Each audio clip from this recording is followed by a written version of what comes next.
गाथा नंबर 146। एदानि पंचदव्वाणि उज्ज्य कालं तु अत्थिकायति भण्डन्ते काया पुण्यं बहुपदेशाणपचयत्तम्।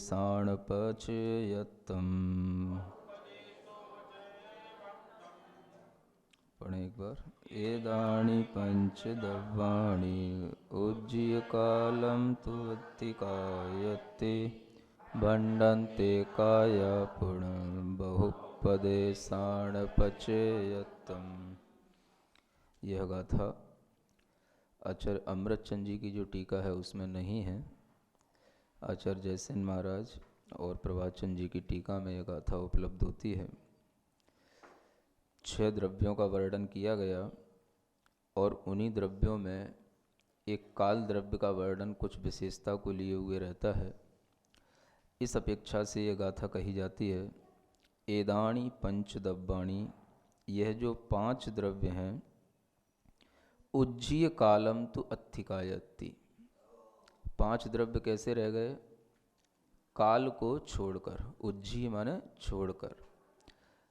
काल को छोड़कर के जो 5 द्रव्य हैं, काल द्रव्य को छोड़कर के जो शेष बचे 5 द्रव्य होते हैं उन्हें अत्थिकायति माने अस्थिकाय कहा जाता है। 6 द्रव्य होते हैं और 5 अस्थिकाय होते हैं। यह संज्ञाएं भी हमें जिनेंद्र भगवान के वचनों से ही मिलती हैं। ये नाम अस्थिकाय दुनिया की किसी लाइब्रेरी में और उस लाइब्रेरी में उपलब्ध साहित्य में आपको अस्थिकाय इस शब्द की व्याख्या नहीं मिलेगी। ये जैन दर्शन का एक अपनी पहचान रखने वाला एक अपना अलग शब्द है। अस्थिकाय काल द्रव्य को छोड़कर के 5 होते हैं और काल को अस्थिकाय क्यों नहीं कहा जाता, तो उसके लिए भी आचार्य कहते हैं भण्डन्ते काया पुण्य बहुपदेशाण पचयत्तम। काया उसे कहते हैं जहाँ पर बहुत प्रदेशों का, पचय माने प्रचय यानी समूह होता है। बहुत प्रदेशों का जहाँ पर समूह इकट्ठा हो जाता है उसको काया कहा जाता है। काय माने आप जानते हो शरीर होता है। आपकी काया को भी काया इसीलिए कहा जाता है क्योंकि काय का मतलब है जहाँ पर बहुत सारे परमाणु इकट्ठे हो गए हों, बहुत सारे पुद्गल के स्कंद बन गए हों, इकट्ठे हो गए हों, उसी को हम काया कहते हैं। इसलिए जो 5 अस्थिकाय हैं उनमें कायपन भी होता है और अस्थिपन भी होता है। अस्थि माने है अस्तित्व, जो एग्जिस्ट करता है उसको अस्थि कहते हैं। और काय उसको कहते हैं जिसके पास में बहुत से प्रदेश हों, यानी जो लोक के बहुत सारे प्रदेशों को घेर करके रहता हो उसे काय कहा जाता है। तो जिसमें अस्थिपन भी हो और प्लस कायपन भी हो उसको अस्थिकाय कहते हैं। और जिसमें अस्थिपन तो है लेकिन काय नहीं है तो उसे अस्थिकाय नहीं कहते हैं। तो 6 द्रव्यों में ऐसा एकमात्र द्रव्य काल द्रव्य ही है जो है तो है लेकिन उसमें कायपन नहीं है। काय का मतलब बहुत सारे प्रदेश नहीं है। आकाश के केवल एक एक प्रदेश पर एक एक कालाणु स्थित है, इसलिए वह अप्रदेशी भी कहा जाता है और प्रदेश से रहित भी कहा जाता है। तो यूं कह सकते हैं कि जो द्रव्य इस आकाश के बहुत सारे प्रदेशों को घेरते हैं उन्हें हम काय कहते हैं, और जो केवल एक ही प्रदेश को घेरता है उसे हम केवल अस्थि कहेंगे, काय नहीं कहेंगे। द्रव्य कहेंगे लेकिन उसे अस्थिकाय नहीं कहेंगे। काल एक द्रव्य तो है लेकिन अस्थिकाय में उसका अंतर्भाव नहीं होता। इसी को बताने के लिए ये गाथा अलग से आई है।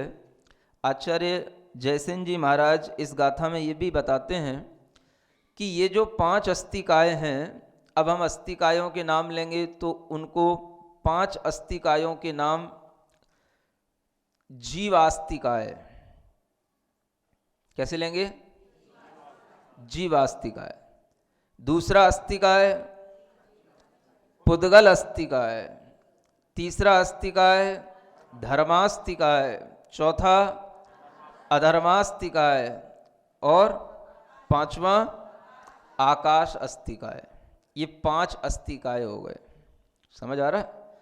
और जब द्रव्य कहेंगे तो इन्हीं को हम कैसे बोलेंगे? जीव द्रव्य, पुद्गल द्रव्य, धर्म द्रव्य, अधर्म द्रव्य, आकाश द्रव्य और काल द्रव्य।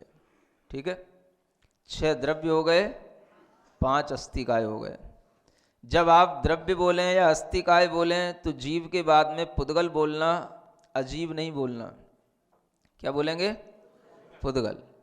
क्योंकि पुद्गल कहने से पुद्गल द्रव्य ही आएगा और अजीव कहने से सब आ जाएंगे, 5 द्रव्य आ जाएंगे जो अजीव हैं। तो अजीव में और पुद्गल में अंतर जानना। इसलिए जब द्रव्यों का हम निरूपण करते हैं तो उस समय पर पुद्गल को अलग कहेंगे, धर्म को अलग कहेंगे, अधर्म को अलग कहेंगे, क्योंकि ये सब हैं तो अजीव, लेकिन पुद्गल अलग है, धर्म अलग है, अधर्म अलग है। तो ऐसे इन 6 द्रव्यों और 5 अस्तिकायों का विभाजन जैन दर्शन की अपनी एक विशेषता है।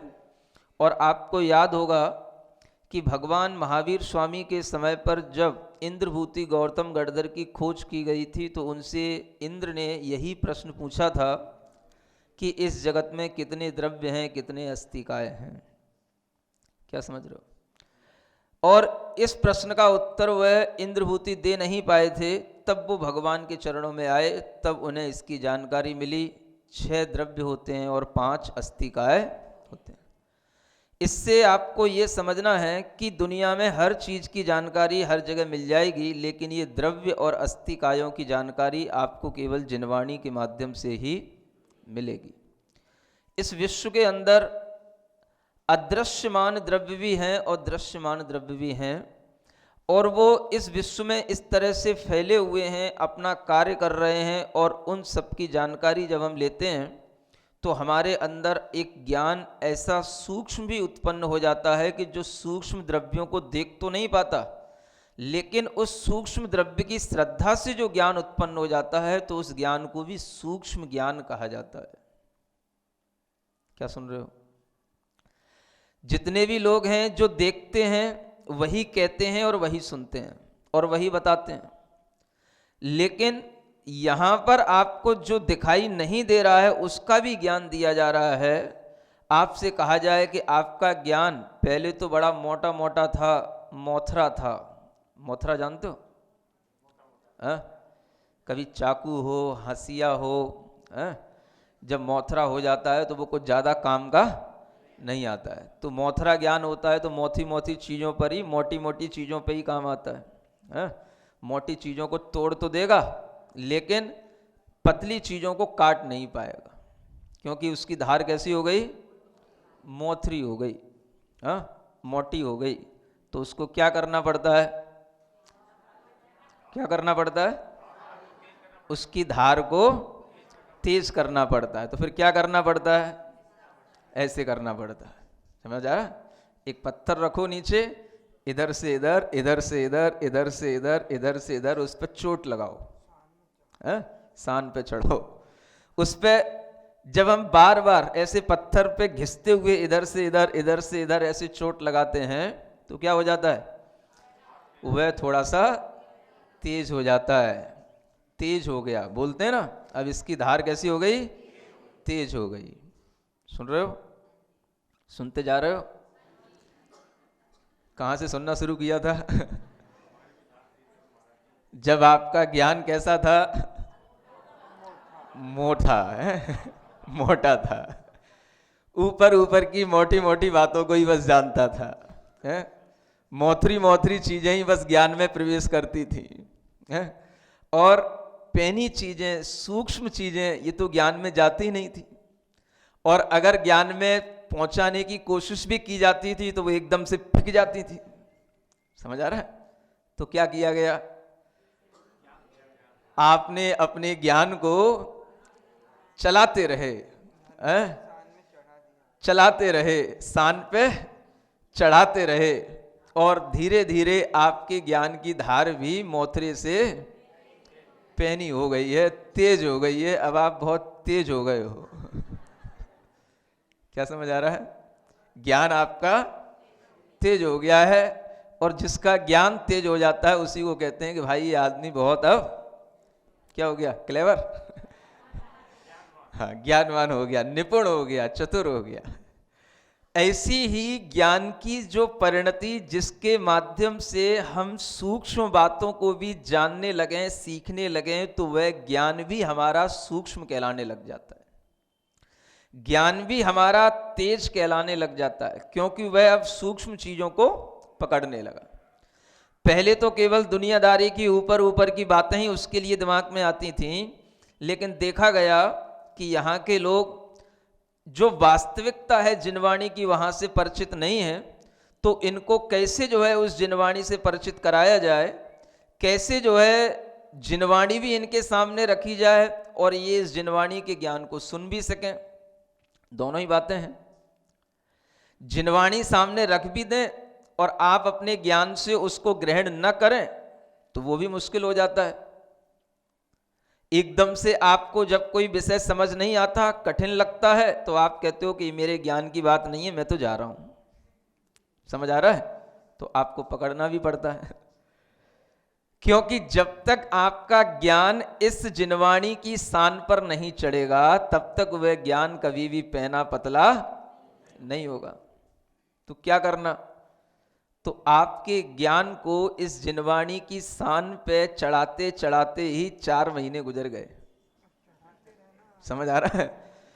और अब ज्ञान आपका इतना पैना तो हो गया है कि अब द्रव्य की बात करते हैं, अस्तिकाय की बात करते हैं, तो आप जागते रहते हैं, अब आप सोते नहीं हैं और बड़ी भीतर से जिज्ञासा के साथ सुनते हैं। यही बात बताती है कि आपका ज्ञान भीतर से अब पैना हो रहा है, हो गया है।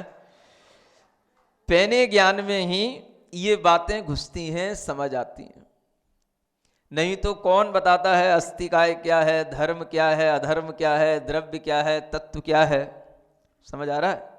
सास बहू की कहानी सुनो, सुनाओ और जाओ। दिल्ली वालों के लिए तो यही अच्छा लगता है। तो हमें तो मालूम था कि दिल्ली वालों को यही अच्छा लगता है, लेकिन फिर भी हमने कोशिश की कि ऐसी बात नहीं है। जब जिनवाणी का ज्ञान हर भव्य जीव के लिए है, तो जिनवाणी का ज्ञान भव्य जीव की आत्मा तक पहुंचना चाहिए। और वह पहुंचने के लिए अगर प्रयास किया जाए तो ऐसी दुनिया में कोई चीज नहीं है कि हम प्रयास करें और उस प्रयास का हमें कुछ भी फल दिखाई न दे। यही सोचते हुए आपको भाई भतीजोवाद की कहानी, सास बहू की कहानी सुनाने का टाइम नहीं मिला। सुन रहे हो? और ये जो आपके सामने तत्व की बातें, द्रव्य की बातें, पंचास्तिकाई की बातें, अतीन्द्रिय ज्ञान, अतीन्द्रिय सुख की बातें जो निरंतर चलती रहीं, इसी से आपके ज्ञान में एक ऐसी रुचि भी पैदा हो गई कि आपको ये लगने लगा कि वास्तव में जिनवाणी के अंदर बहुत कुछ ऐसी चीज़ें हैं जिनको पढ़ने, सुनने और समझने से हमारे लिए बहुत फायदा होता है। और यही वजह हुई कि आपने भी अपने मन में स्वाध्याय करने का अच्छा नियम लिया, और अब बहुत सारे लोग स्वाध्याय करने का नियम ले लिए हैं। यह भी आपके लिए एक बहुत ही प्रशंसनीय बात है कि कम से कम 100-150 लोगों ने यहाँ पर आधा घंटे का स्वाध्याय करने का एक नियम ले लिया है। जिनवाणी के प्रति इस तरह की जो ललक अपने अंदर पैदा हो जाती है, यही अपने लिए आगे कल्याण का रास्ता बनाती चली जाती है। आज हमारे अंदर कोई भाव उत्पन्न हो रहे हैं या नहीं हो रहे हैं, हमें उसके लिए ज़्यादा चिंता भी नहीं करनी चाहिए कि एकदम से हमारे अंदर ही सब कुछ घटित हो जाए। जरूरी नहीं होता। आप लोग सोचने लगते हो कि हम जो है इतने दिनों से सुनते तो रहे और बहुत कुछ अपने आचरण में परिवर्तन भी लाए, लेकिन अभी वह परिवर्तन इतना नहीं हुआ कि वह हमारी संतुष्टि के लिए हो और सबकी संतुष्टि के लिए हो। तो वह चीज़ें अपने जीवन में धीरे धीरे आती हैं और उन चीज़ों का अपने अंदर आगमन तभी होता है जब हम अपने ज्ञान को निरंतर इसी ढंग से जोड़े रखते हैं, जिनवाणी के माध्यम से अपने ज्ञान को पैना बनाए रखते हैं और संस्कारित बनाए रखते हैं। अगर हमने ज्ञान को एक बार पैना बना लिया, हमारी धार थोड़ी सी पतली हो गई और फिर हमने उसको वैसा का वैसा ही छोड़ दिया, उसको काम में नहीं लिया, तो फिर क्या होगा? कोई भी चाकू हो, कोई भी हसिया हो, कुछ भी हो, अगर आप उसको रोजाना नहीं घिसोगे तो वह जो धार आपने बनाई है वो कैसी हो जाएगी? फिर मौत ही हो जाएगी। हाँ, अब ये बड़ी जो है रिस्क की बात है आपके लिए। ये अब आपके अपने प्रयास की बात है कि हमेशा कोई भी आपकी धार को पतला करता बैठा नहीं रहेगा। एक बार आपकी धार पतली हो गई, आपको इंटरेस्ट आने लगा, और इंटरेस्ट आने लगा तो अब ये आपका कर्तव्य है कि अब हमें उस धार को जैसी हमें बना के दी गई है वो धार अब वैसी बनी रहे, जब भी हम लौट के आए तब तक हमें वो धार वैसी मिले। समझ आ रहा है? समझ तो आने लगा आप लोगों को। तो उस धार को बनाए रखने के लिए ही ये जिनवाणी का सतत अभ्यास करते रहना चाहिए। आचार्य कुंद देव ने भी पहले की प्रवचन सार की गाथा में कहा था ना, तम्मा सत्थम समधिदब्बम, है ना। बहुत छोटे छोटे सूत्र वाक्य आपको प्रवचन सार की इन गाथाओं में मिल चुके हैं, आपने कलेक्ट किए या नहीं किए आपकी बात है ना। तम्मा सत्थम समधिदब्बम, ये गाथा के अंत में एक आया था श्लोक, एक काव्य का अंश है कि सत्थम माने शास्त्र का अध्ययन करते रहना चाहिए, शास्त्र का अध्ययन करते रहना चाहिए, क्योंकि इसी से हमारा मोह क्षीण होता है, इसी से हमारे राग और द्वेष में कमी आती। आज हम जो कुछ भी अपने वैराग्य को नहीं बढ़ा पाते, अपनी कसायों को कम नहीं कर पाते, अपने आचरण को और अधिक ज्यादा उच्च नहीं बना पाते, ये सब हमारे ऊपर मोह राग और द्वेष के उस प्रभाव के कारण से ही है।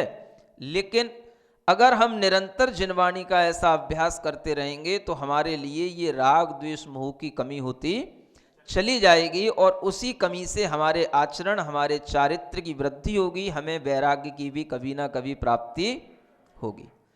राग की कमी होगी तो वैराग्य तो नियम से होगा ही। इसलिए शास्त्र के अध्ययन करने से ही कषाय, मोह, राग, द्वेष, इन सब चीजों में कमी आती है। इसलिए आचार्य कहते हैं इन द्रव्यों का चिंतन करो, इन अस्थिकायों का भी चिंतन करो। क्या करो? जब आप बैठो तो अब आपके दिमाग में चिंतन का विषय बनना चाहिए कि देखो इस लोक के अंदर धर्मास्तिकाय पूरा भरा पड़ा है, फैला हुआ है, अधर्मास्तिकाय भी फैला हुआ है, पुद्गल के अणु, स्कंद, वर्गणाएं सब फैली हुई हैं, आकाश द्रव्य के भी अस्थिकाय के रूप में सत्ता सिद्ध है, और काल का भी अस्थि स्वभाव है लेकिन काय स्वभाव नहीं है। लेकिन इन सब में हमारे लिए ग्रहण करने योग्य क्या है? इन सब में हमारे लिए जिसे हम कहते हैं उपादेय क्या है? तो वो क्या है? तो वह हमारा जीवास्तिकाय है। क्या है? अब हम जीव द्रव्य की ओर ना देख करके क्या देखें? जीवास्तिकाय की ओर देखें। द्रव्य में और अस्तिकाय में क्या अंतर हो जाता है? एक छोटा सा व्यू उसके अंदर चेंज हो जाता है। जब हम द्रव्य कहते हैं तो द्रव्य का मतलब हो गया जो अपने पर्यायों के साथ परिणमन कर रहा हो, जो अपने अनंत गुणों के साथ रह रहा हो, उसको तो हम कहेंगे द्रव्य। गुण पर्यायवद द्रव्यम, जो गुण और पर्यायों पे हमारी दृष्टि चली जाएगी, अनेक गुण और अनेक पर्यायों के साथ जिसका परिणमन चल रहा है वो कहलाएगा द्रव्य। और जब हम अस्तिकाय कहेंगे तो हमारी दृष्टि में क्या आएगा? अस्थि आएगा, अस्थि स्वरूप। जीव का अस्तित्व है, जीव है, मैं जीव हूं। कैसे हूं?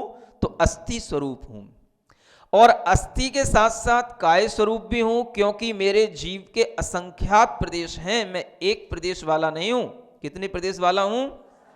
असंख्यात प्रदेश। तो जब हम अस्थिकाय कहेंगे तो हमारी दृष्टि में आएगा तो जीव ही, लेकिन उसके लिए अब दूसरी क्वालिटी सामने आएंगी।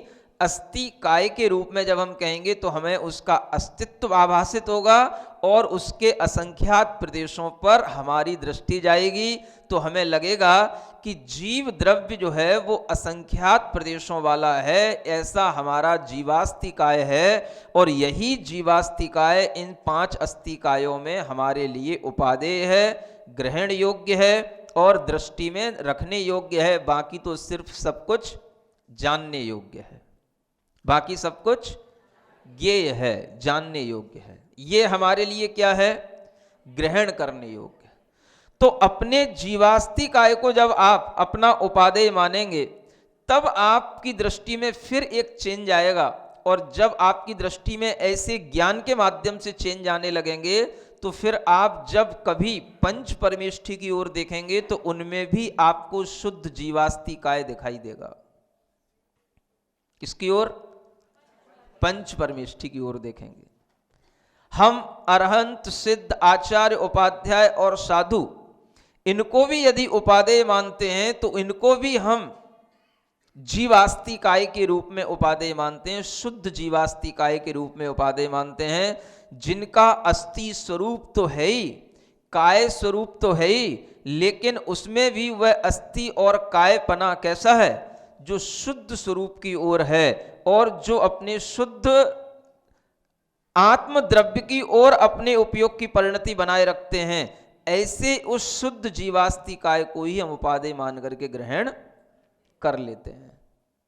तो क्या होगा?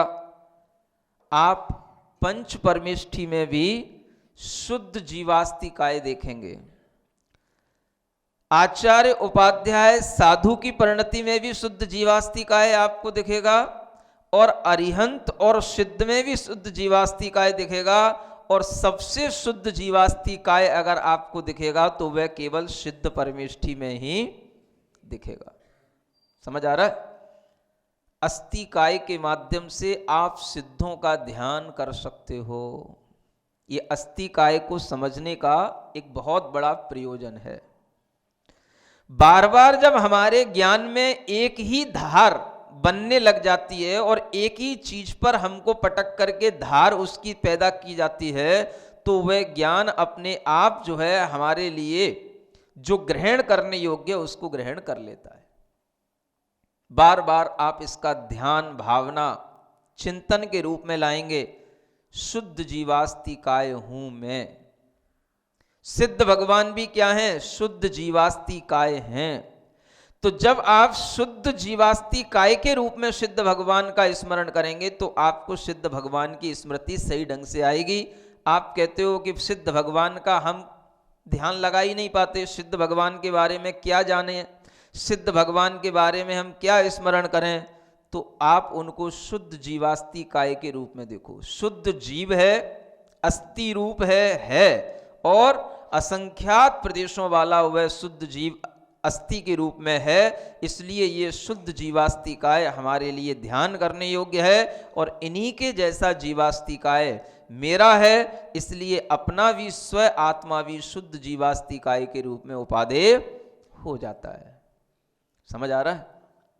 क्या करोगे? सिद्ध भगवान को किस रूप में देखोगे? शुद्ध जीवास्तिकाय के रूप। शुद्ध द्रव्य के रूप में देखोगे तो उसमें शुद्ध पर्याय, शुद्ध गुणों का परिणमन दिखाई देगा, और जब शुद्ध अस्तिकाय के रूप में देखोगे तो उसमें उनका शुद्ध स्वरूप बस अस्थि है। अपने असंख्यात प्रदेशों के साथ वह अपने स्थान पर आज भी विद्यमान हैं। भगवान आदिनाथ जिस अष्टापद पर्वत से मोक्ष को प्राप्त हुए, उसी स्थान के ठीक अग्रभाग पर लोक के ऊपर वह आज भी उनका शुद्ध जीवास्तिकाय विद्यमान है। उनकी आत्मा के वह प्रदेश जो पांचय धनुष की अवगाहना को लिए हुए हैं, वह आज भी उसी रूप में वहां पर विद्यमान हैं। वो ना छोटे हुए ना उससे अधिक हुए। थोड़ा सा अवगाहना में हल्की सी कमी आ जाती है, किंचूणा चरम देह दो सिद्धा। जो अंतिम देह होती है उससे सिद्ध भगवान की हाइट या अवगाहना कुछ थोड़ी सी कम हो जाती है, क्योंकि शरीर जब रहता है तो शरीर के अंदर पेट है, पीठ है, नाक है, बहुत सारे हिस्से ऐसे होते हैं जहां पर आत्मा के प्रदेश आकर के उन स्थानों पर आते तो हैं, लेकिन जब शरीर छूट गया तो आत्मा के प्रदेश वहां से निकलेंगे तो अपने ही स्थान पर संकुचित हो जाएंगे, तो थोड़ी सी अवगाहना में कमी आ जाती है। इसलिए कहा जाता किंचित न्यून। सिद्ध भगवान की अवगाहना अपनी अंतिम देह से कितनी, थोड़ी सी कम रहेगी, बहुत ज्यादा कम नहीं, आधी नहीं, 3/4 भी नहीं, थोड़ी सी कम हो जाती है। इसको किंचित न्यून कहा गया। तो हम समझ सकते हैं कि पांसय धनुष की अवगाहना में वह आदिनाथ भगवान कुछ थोड़ी सी कम अवगाहना के साथ में आज भी उनके शुद्ध जीव आत्मा के प्रदेश उसी तरह से सिद्धत्व के रूप में विद्यमान हैं, जिस तरह से उस चौथे काल के या तृतीय काल के अंत में जब उनको मोक्ष हुआ था तब थे, उसी प्रकार से आज भी उनके प्रदेश वैसे के वैसे ही विद्यमान हैं। ये उनके शुद्ध जीवास्ति काय का अपने लिए ध्यान, चिंतन और मनन का एक साधन बन जाता है। समझ आ रहा है? क्या उपादेय है? पंच परमेष्टि में कौन उपादेय हैं? वैसे तो पांचों ही परमेष्टि उपादेय हैं, लेकिन उनमें भी अगर हम शुद्ध जीवास्ति काय के रूप में देखेंगे तो केवल सिद्ध परमेष्टि हमारे लिए उपादेय हो जाते हैं, और उनका ध्यान करते करते हमें अपनी स्व आत्मा भी शुद्ध जीवास्ति काय के रूप में उपादेय ग्रहण करने में आने लग जाती है। तब हम जो कहते हैं सोहम, सोहम का मतलब क्या होता है? सो माने वह जो अभी यहां पर नहीं है, वह तदिति परोक्षे, माने परोक्ष में जो चीज है, जो चीज अभी यहां पर एट प्रेजेंट नहीं है, उसकी भावना अपने अंदर करते हैं तो उसके लिए एक एडजेक्टिव बन जाता है जिसे कहते हैं सो। सो माने वह, सो माने वह अहम माने मैं हूं, वह मैं हूं, सो हम माने शुद्ध जीवास्तिकायो हम, मैं शुद्ध जीवास्तिकाय हूं। सो हम माने मैं भी ऐसा ही शुद्ध चैतन्य आत्मा हूं।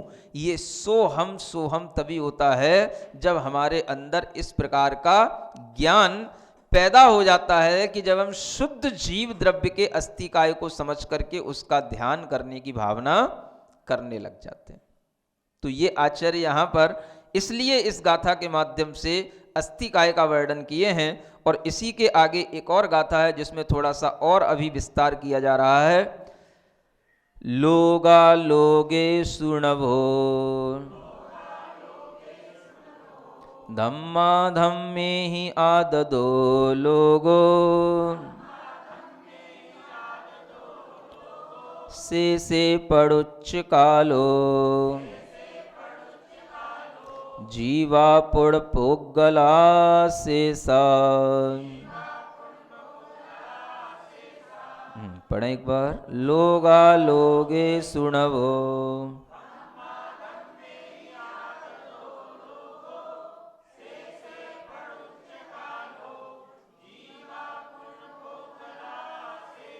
हाँ, अब देखो यहाँ क्या कहते हैं, कौन कहाँ पर फैला हुआ है और कौन कहाँ तक व्याप्त है। लोगा लोगे सुनभो, नभो माने आकाश, नभः नभस आकाश को कहते हैं। ये आकाश कहाँ पे फैला है? लोक में भी और अलोक में भी। लोगा लोगेसु, लोक और अलोक सर्वत्र यह आकाश द्रव्य तो सर्वत्र व्याप्त है। आततः माने व्याप्त है, फैला हुआ है। धम्मा धम्मे ही आददो लोगो, और धर्म और अधर्म द्रव्य के माध्यम से लोक व्याप्त है, अलोक व्याप्त नहीं है। लोगो माने केवल लोक। धम्मा धम्मे ही धर्म और अधर्म द्रव्य के द्वारा क्या व्याप्त है? लोक व्याप्त है। माने धर्म और अधर्म द्रव्य ये कहां पर फैले हुए हैं? लोक में फैले हुए हैं, अलोक में नहीं है। समझ आ रहा है? आकाश कहां पे व्याप्त है, कहां तक फैला है? लोक में भी अलोक में भी। और धर्म द्रव्य और अधर्म द्रव्य केवल लोक में व्याप्त हैं, अलोक में नहीं है। अलोक में क्या है?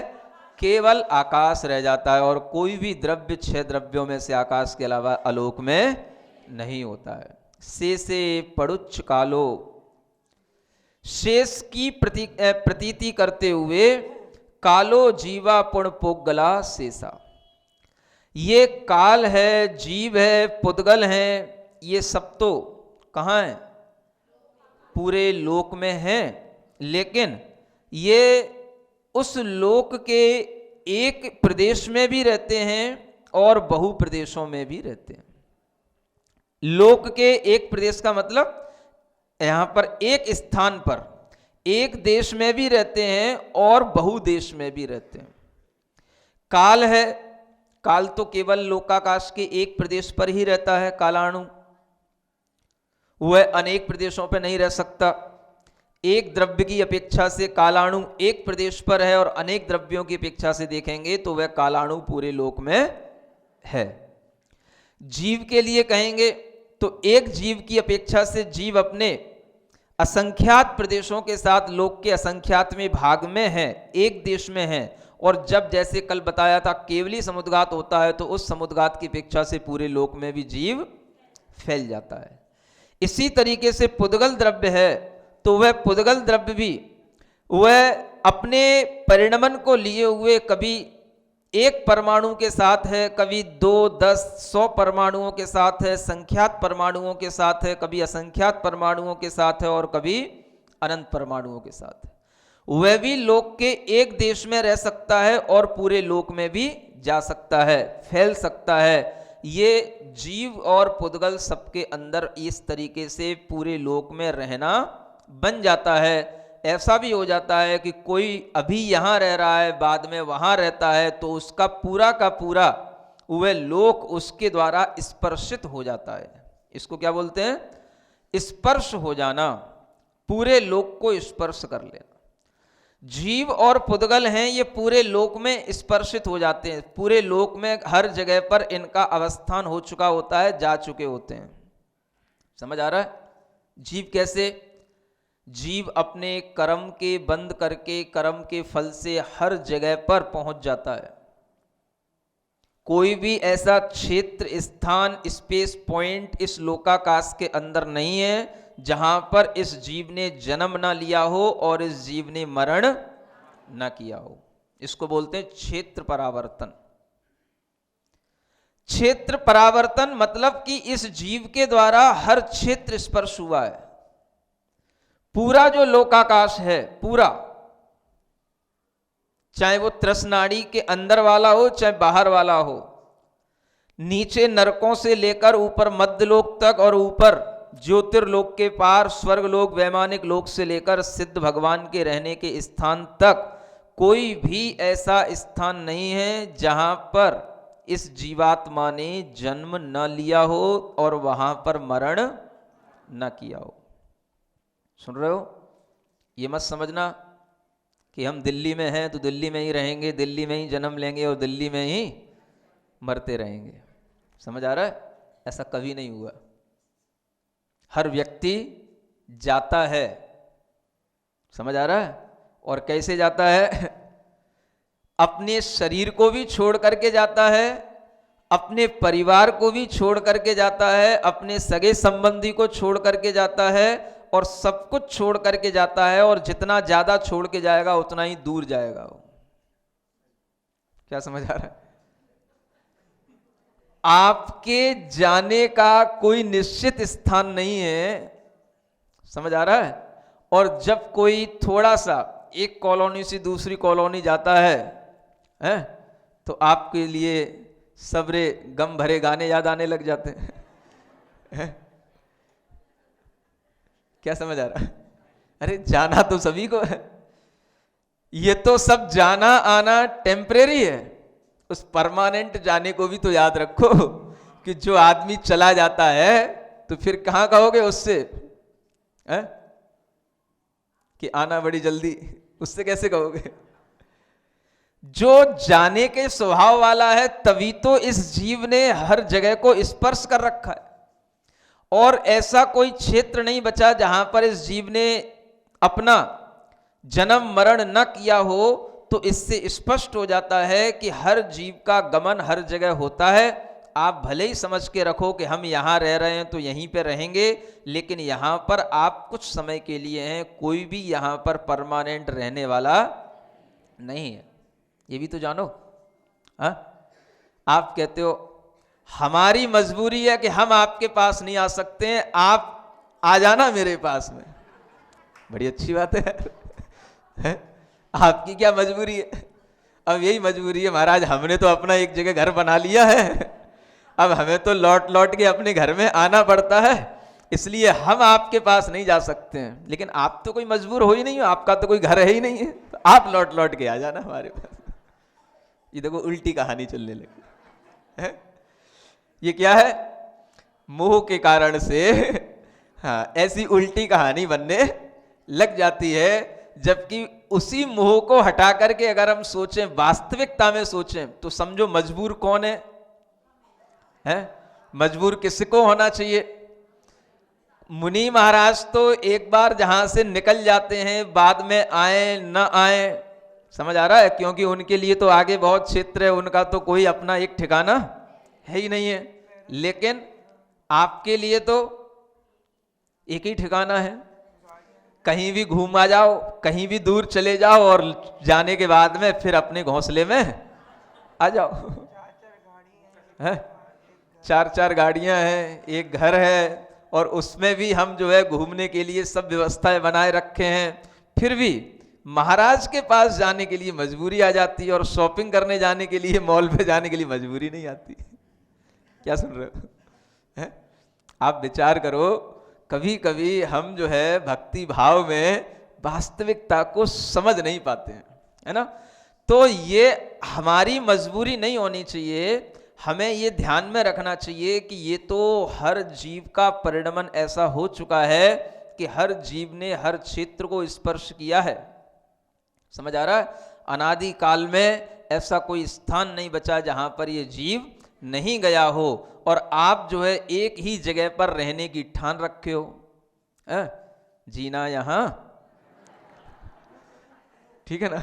अब आपको गाने याद आ जाते हैं, तो आपने शायद ऐसा ठान रखा है कि यहीं जिएंगे, यहीं मरेंगे, हमें और कहीं नहीं जाना। अगर आप ऐसा भी करोगे तो आपके लिए ये ध्यान रखना है कि आप भले ही चाह लो कि हमें यहीं जीना है, यहीं मरना है, लेकिन आप यहां मर तो सकते हो, लेकिन अगली पर्याय में जीने के लिए जरूरी नहीं है कि आप यहीं पर उत्पन्न होंगे। ये आपके हाथ की चीज नहीं है, भले ही आप कुछ भी कर लो। भले ही हम सोच लें हम तो अपने घर में ही मरण करेंगे, जो हमारा पुश्तैनी मकान है ना, हम तो उसी में अपने प्राण छोड़ेंगे। छोड़ लो, उसके आगे क्या होगा फिर? फिर उसी में जन्म लोगे। चाह कर भी ये चीजें हमसे नहीं हो सकती, ये चीजें हमारे बस की नहीं है। हमारे बस में जो होता है वो तो हम कर लेते हैं, लेकिन उसमें हमें सोचना चाहिए जब आगे का जीवन हमारे बस में नहीं है तो इसके लिए भी हम क्यों मोह पैदा करें कि हम उसी मकान में मरण करेंगे जहां हमारे पुश्तैनी लोग रहे हैं, जहां हमारे पूर्वज रहे हैं। अरे कहीं भी मरो, कहीं भी जियो, जीव तो ऐसे ही चल ही रहा है। क्या समझ आ रहा है? जब एक्सीडेंट हो जाता है, कहीं का कहीं जा रहा होता है, जीव कहीं ठिकाना होता है, कहाँ का कहाँ पहुंच जाता है। सोचते सब है आदमी, लेकिन हर कुछ उसकी सोच के अनुसार कभी नहीं होता। इसलिए ये ध्यान रखो, जीने और मरने के लिए कोई भी स्थान निश्चित नहीं है और होना भी नहीं चाहिए। समझ आ रहा है? ऐसा मूवमेंट आपके अंदर आ जाएगा कि भाई ठीक है, जी रहे हैं, कहीं भी रह करके जी लेंगे, और मरण करना है तो कहीं भी मरण भी कर लेंगे। तो फिर आपके अंदर जो फ्रीनेस आएगी, समझ आ रहा है, वही आपके मोह को कम करेगी, और उसी के माध्यम से आपको दुनिया की वास्तविकता एहसास करने में आएगी। तो ये ध्यान रखो, जीव हमेशा इस लोक के एक देश में भी रहता है और पूरे लोक में भी फैल जाता है, और लोक के कहीं पर भी पार्ट पे चला जाता है, और कहीं जाकर के भी जन्म ले लेता है, कहीं भी मरण कर लेता है। इस जीव का कोई ठिकाना नहीं है। इसलिए जीव और पुद्गल ये दोनों ही द्रव्य अपने अपने परिणमन के अनुसार पूरे लोक को व्याप्त कर लेते हैं। जीव के लिए उसके कर्म बंध, अपने राग द्वेष से किए हुए कर्म बंध और उनके कर्मों के फल से उसके लिए अलग अलग जगहों पर उसके लिए जन्म इत्यादि होना, इसके माध्यम से जीव पहुंच जाता है पूरे लोक में। और पुद्गल, उसके अंदर भी एक क्वालिटी होती है, स्निग्ध रूक्षत्वाद बंध।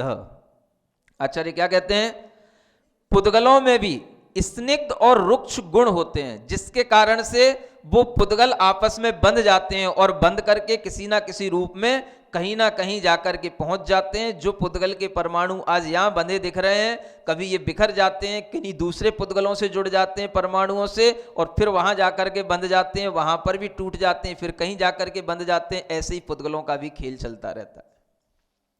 समझ आ रहा है? जो पुद्गल के स्कंध, अब समझो देह है, एक बहुत बड़ा स्कंध है कि नहीं, और बहुत बड़ा एक काया है। जब जल जाती है, मिट जाती है, तो क्या होता है, सब परमाणु अलग अलग बिखर जाते हैं, और फिर वही परमाणु किसी ना किसी रूप में फिर वह काया के रूप में फिर संगठित हो जाते हैं, फिर वह जाकर के कहीं ना कहीं शरीर के रूप में वह संग्रहित हो जाते हैं। तो वहां पर जाकर के वह अपना स्थान बना लेते हैं।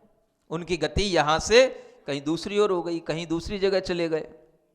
क्या समझ आ रहा है? क्या रहने वाला है यहां, हमें ये तो बताओ है? फिर किसको बुलाते हो बार बार यहीं लौट के आना जरूर है, मत करना मजबूर है? ये बातें क्यों होती हैं? या है क्या है, तुमको यहीं रहना है क्या है? तो ये सोचो कि जब यहां पर जीव भी रहने वाला नहीं, ये अपना पुद्गल भी रहने वाला नहीं, तो अब किसके साथ रहें? कोई लौट के आ भी जाए आपकी भावों के सुन करके, तो वो करेगा क्या आपके पास आके है? किसको रहना है? समझो, हर चीज के रहस्य को समझने की कोशिश करो कि ना तो पुद्गल यहां पर स्थायी है और ना जीव यहां पर। आचार्य कहते हैं ये पुद्गल और जीव पूरे लोक में फैलते रहते हैं। इस जीव का कोई ठिकाना नहीं, अगला जन्म कहां ले, क्या इसकी परिणति हो, फिर वहां से कहां जाकर के जन्म ले। 3 लोक इतना बड़ा है, 343 घन राजू इसका जो है घनफल आता है। समझ आ रहा ना?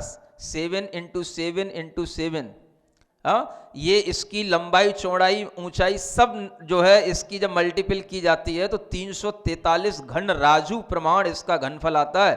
एक राजू समझ लो असंख्यात किलोमीटरों का होता है, और इतना लंबा चौड़ा लोक है, और उस लोक में अनंत जीव हैं और उनसे भी अनंत गुणे पुद्गल हैं, और वो सब ऐसे ही भ्रमण करते रहते हैं, एक दूसरे स्थानों पर जाते रहते हैं, आते रहते हैं, घुलते रहते हैं, मिलते रहते हैं, टूटते रहते हैं, बिगड़ते रहते हैं। किसी का कोई स्थायित्व तो है ही नहीं है।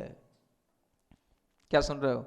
हाँ, चाहे आप मोह के कारण से कितना ही अच्छी जगह पर अपना चाहे फ्लैट बना लो, चाहे कोठी बना लो, चाहे कुछ बना लो, वे पुद्गल भी स्थायी नहीं रहने वाले। आपकी अपनी काया के पुद्गल स्थायी नहीं रहने वाले, और आपका अपना जीव भी स्थायी नहीं रहने वाला है। कुछ भी स्थायी नहीं है। क्या सुन रहे हो?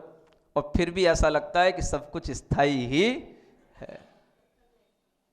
इंद्रजाल आकाश नगर सम जग संपत्ति, सारी अथिर रूप संसार विचारो सब नर और नारी। क्या कहा गया है? इंद्रजाल आकाश नगर सम जग संपत्ति सारी। इस जगत में जो हमें संपत्ति दिखाई दे रही है, बड़ी बड़ी हवेलियां, बड़ी बड़ी कोठियां, बड़े बड़े लोग, बड़ी बड़ी गाड़ियां, समझ आ रहा है? बड़े बड़े जलवे लोगों के जो दिखाई दे रहे हैं, सब क्या है? इंद्रजाल आकाश नगर, है ना? एक इंद्रजाल होता है कि इंद्रजालिया जो है कुछ भी कहीं पर भी बना देता है। उसको बनाने के बाद में जैसे ही वो जादूगर उसका जादू पूरा हो जाता है, वो तुरंत वो चीजें समाप्त हो जाती हैं, मिट जाती हैं। समझ आ रहा है? उसको भी बोलते हैं ये सब जादूगरी है। क्या समझ आ रहा है? और एक इंद्रजाल वह भी कहलाता है कि जैसे कभी आपने देखा हो सतरंगी तरंगों का एक, है ना, इंद्रधनुष बन जाता चला जाता है, लेकिन वह भी स्थायी नहीं होता है। देखने में अच्छा लगता है, खूब लंबा फैला हुआ दिखाई देता है, और थोड़ी देर देखते देखते ही वह अपने आप हवा में विलीन हो जाता है। क्या समझ आ रहा है? ऐसा ही ये जगत की संपत्ति है। न संपत्ति स्थायी है, न संपत्ति रखने वाला स्थायी। इंद्रजाल, आकाश नगर, आकाश में भी नगर बन जाते हैं। कभी कभी मेघ जो बादल होते हैं ना, ऐसे आपस में मिलजुल जाते हैं या ऐसी आकृति बना लेते हैं, ऐसा लगेगा कि आपको एक पूरा कोई नगर सा बस गया हो आकाश में। हाँ, आपको सब कुछ ऐसा दिखाई देगा जैसे कहीं घर बन रहा है, कहीं वृक्ष हैं, कहीं पर भूमि है, कहीं पर चांद सितारे हैं, सब कुछ आपको आकाश में दिखाई देगा। लेकिन वह भी धीरे धीरे वह देखते देखते ही वह सब विलीन होता चला जाता है। देखते देखते ही सब आंखों से ओझल होता चला जाता है। ऐसे ही आप देखते रहो, देखते ही देखते सब कुछ निकल जाता है, अपने सामने हर कुछ आता है और देखते देखते सब कुछ चला जाता है। हाँ, 4 महीने हो जाते हैं, देखते ही देखते 4 महीने कहाँ निकल जाते हैं पता नहीं चलता है।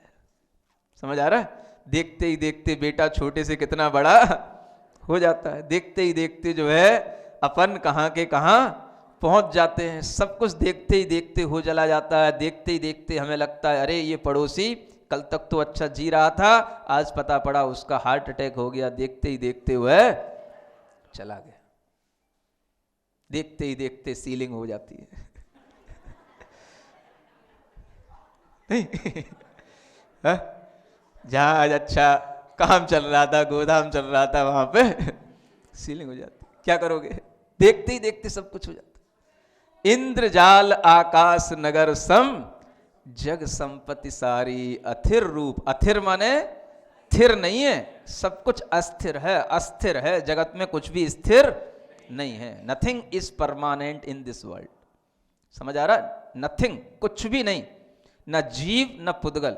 पुद्गल भी अपने हिसाब से घुल रहा है, मिल रहा है। जब उसको जैसी चीजें मिल जाती हैं उसी के अनुसार वह अपने परमाणुओं के साथ में मिल जाता है। स्निग्ध रूक्षपने के साथ उन परमाणुओं के बंद होते हैं और वो परमाणु संगठित होकर के एक बड़ा काया बना लेते हैं, स्कंद बना लेते हैं। कभी टूट जाते हैं तो फिर बिखर जाते हैं। और ये सब पुद्गलों का बंद और जीव का अपने राग द्वेष के कारण से बंद। और इस तरीके से जीव का भी आवागमन और पुद्गलों का भी आवागमन लोक में निरंतर चलता रहता है। और ये लोक हमेशा जीव, पुद्गल, धर्म, अधर्म और काल, इन द्रव्यों से भरा पड़ा है। क्या समझ आ रहा है? कैसा है? भरा। धर्म, अधर्म, काल, द्रव्य से तो ये भरा है ही है, एक एक पॉइंट पर है ही। लेकिन जीव और पुद्गलों से भी भरा है। कोई भी ऐसा स्थान नहीं जहां पर जीव ना हो। समझ आ रहा है? हर जो आकाश हमें दिखाई दे रहा है, अनंत अनंत निगोद जीवों से भरा हुआ स्थान है। सूक्ष्म जीव यहाँ पर निगोद जीव रहते हैं, जो एक इंद्रिय होते हैं, जो हमें दिखाई नहीं देते हैं, लेकिन पूरा लोक इनसे ठसाठस भरा हुआ है। समझ आ रहा है? आचार्य अमृतचंद जी महाराज ने ये उपमा यहाँ पर दी है इसी गाथा की टीका में, कि जैसे काजल की डिबिया अपने अंदर काजल को भर करके रखती है, वैसे ये लोक भी इन 6 द्रव्यों से भरा पड़ा है। समझ आ रहा है? एक नई छेड़ाला बनी है, मालूम है? पढ़ ली? पढ़ रहे हो? हाँ, नई छेड़ाला। समझ आ रहा है ना? वो नई इसलिए है कि जो छेड़ाला पहले थी वो तो है ही, लेकिन इसमें कुछ और नया विषय आपके लिए दिया गया है। नई चीजें इसके अंदर है ना? और उस छेड़ाला में, नई छेड़ाला में कई लोग अभी यही समझते हैं कि वो छेड़ाला वही है, उसी की महाराज ने कोई व्याख्या कर दी है, कोई उसी को कोई नए ढंग से उसका मतलब प्रवचन उस पर किया होगा, तो वही जो है छेड़ाला है। कई लोगों को ये समझ आता है? लेकिन जब आप पढ़ोगे तो आपको पता पड़ेगा उसके छंद भी पूरे नए हैं। तो वह नई छेड़ाला में मंगलाचरण करने के बाद में सबसे पहला छंद जो है उसमें यही आता है। क्या? ज्यों डिबिया काजल को धरे। समझ आ रहा है? ये उसमें उपमा यही दी है। क्या काय के लिए दी है? कि इस लोक में अनंत जीव इस तरह से भरे पड़े हैं जैसे डिबिया के अंदर काजल बिल्कुल पैक होता है। कोई भी एक पॉइंट ऐसा नहीं होता जहां खाली हो, जहां जीव या पुद्गल ना हो। समझ आ रहा है? ऐसा ही इस लोक में ऐसा कोई स्थान नहीं जहां पर जीव या पुद्गल ना हो। हर स्थान पुद्गलों से भरा है और जीवों से भरा पड़ा है। क्या सुन रहे हो? काजल की डिबिया समझ आती है? आजकल तो शायद काजल की डिबिया भी खाली आने लगी हैं। हाँ, अब क्या करें, आज के ज़माने की बातें हैं, उदाहरण तो पुराने ज़माने के दिए जाते हैं। पेंसिल आने लगी। अरे पेंसिल अलग चीज़ हो गई। हाँ, डिबिया तो डिबिया ही रहेगी, है ना, फिर भी कहीं ना कहीं मिलेगी तो जरूर। हाँ, जरूर मिलेगी, पुरानी चीज़ें कहीं जा ही नहीं सकती हैं, है ना। हाँ, प्लेटफॉर्म पे मिलेगी कहीं ना कहीं मिलेगी जरूर। तो डिबिया भले ही जो है ऊपर ऊपर से खाली कोई करके दे दे, लेकिन वास्तव में जितना उसमें भरा हुआ है उतना तो बिल्कुल पैक होता है ना। ऐसा ही यह लोक जीव और पुद्गलों से निरंतर भरा पड़ा है, और कोई भी जीव अगर एक स्थान से मरण करके दूसरे स्थान पर चला जाता है तो बदलता कुछ नहीं है, जन्म मरण होता रहता है, आखिर रहना तो उसको इस लोक में ही है ना। सिद्ध भगवान बन गए तो वह भी इसी लोक में रहेंगे, बस इतना अंतर आ गया, अब वो जन्म मरण का दुख नहीं उठाएंगे। समझ आ रहा है? उनका ठिकाना ही बस स्थायी ठिकाना है। हाँ, कितने ही कल्प काल बीत जाएं, कितने ही युग बीत जाएं, भगवान महावीर स्वामी जिस पावापुरी के जिस पदम सरोवर से मोक्ष गए हैं, वो आपको अनेक युग बीतने के बाद भी वहीं पर उनकी आत्मा स्थायी दिखाई देगी। उनका एड्रेस है स्थायी, परमानेंट एड्रेस उनका है। समझ आ रहा है? बाकी जितने भी ड्रेस पहनने वाले हैं, किसी भी का एड्रेस परमानेंट नहीं है। जब तक ड्रेस पहने रहोगे तब तक एड्रेस परमानेंट होगा नहीं। क्या सुन रहे हो? ड्रेस समझ रहे हो ना? हाँ, हाँ। ड्रेस पहनने वालों का परमानेंट एड्रेस नहीं होगा। पहले अपनी ये ड्रेस हटाओ और ड्रेस हटने के बाद में फिर ये जो अपनी काया रूपी ड्रेस भी जब तक रहेगी तब तक भी परमानेंट एड्रेस नहीं। ये भी ड्रेस हट जाएगी, जब केवल शुद्ध जीवास्ति काया रह जाएगा तब उसका एड्रेस परमानेंट बनेगा। फिर जो है कितने ही युग बीत जाएं, एक तीर्थंकर के बाद दूसरे तीर्थंकर आ जाएं, कभी भी आप पूछोगे हे भगवान वो आत्मा सिद्ध बनने के बाद कहां है, तो हर तीर्थंकर कहेंगे वो आत्मा वही है जहां से वो सिद्ध बने, कहीं नहीं जाएगी वो आत्मा। समझ आ रहा है? इन द्रव्यों की जानकारी से ऐसे हमारे ज्ञान पहने होते हैं, तब हमारी आंखें खुलती हैं, तब हमारे ऊपर से जो मोह है कि जो जंग लगी हुई है हमारे चाकू में, जो मोथरापन आ जाता है मोह के कारण से, वह हटता है, कम होता है। समझ आ रहा है ना? तब जाकर के समझ में आता है कि हम यहाँ पर जो कुछ भी कर रहे होते हैं, ये सब कुछ जो है यहाँ पर हम कर तो जाते हैं, लेकिन अपने काम का कुछ भी नहीं रहता है। क्या अपने काम में आने वाला है? क्या सुन रहे? कोई भवन बना लेता है, कोई बिल्डिंग बना लेता है, चाहे समाज के लिए बनाओ चाहे अपने लिए बनाओ, काम किसके लिए क्या आने वाला है? जब यहाँ पे रहने वाला उसमें कोई स्थायी नहीं है तो किसके काम में क्या आने वाला है? ओम अरहम नमः।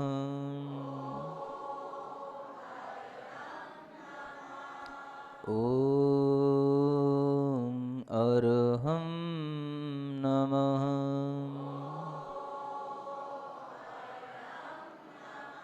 जो ज्ञान दर्शन स्वभाव वाला जीव अस्थि रूप में हमें पूरे शरीर के अंदर फैला हुआ अनुभव में आ रहा है, असंख्यात प्रदेश वाला वह जीव अस्तिकाय मैं हूँ। जीवास्तिकायो हम,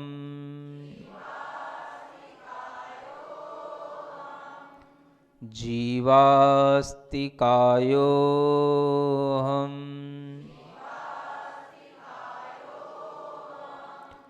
पुद्गलास्तिको हम, सोहम सोहम अरहम।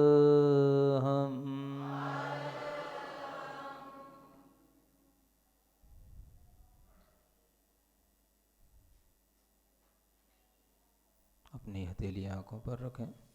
ओम अरहम परम शांति, परम शांति,